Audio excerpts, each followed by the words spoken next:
expressions. Okay, the first one is eme lang. Actually, can you guys say it? Eme lang. On three, go. 1, 2, 3. Eme lang. Yes. And our third word is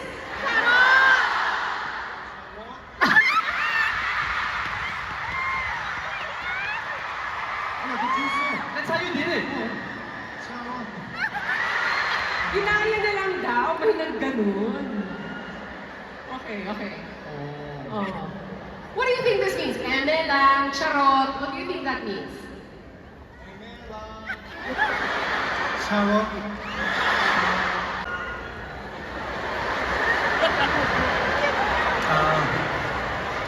됐어. Never mind. 됐어. Tama? Okay, so these two expressions are actually very similar. They're both the same way of saying, it's a joke. Parang just kidding.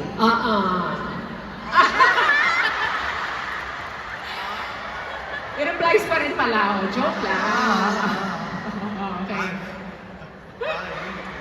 Okay. 오케이. Okay. So now, let's try and apply it through an interaction with the fans. So I think maybe what we'll do is we will give you a sentence, or I will say a sentence, and then your response to that will be first, eme lang. Okay, so that's where the interaction ends. And then the second sentence I give you, your reaction to it will be, charot. But you have to say it like that with feeling. Charot. Okay, I like it. Okay, here we go. I heard that you're having so much fun that this 2-hour show is gonna be a 4-hour show.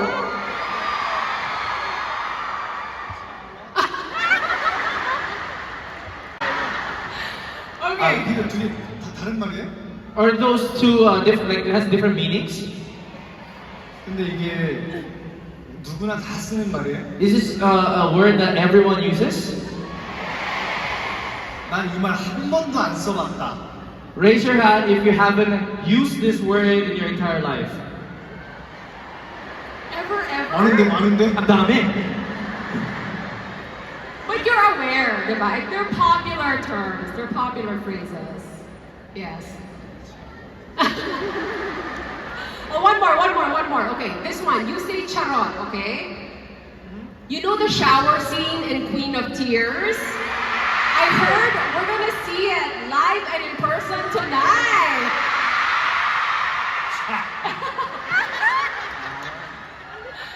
Irarapol natin yung mamaya. Charot!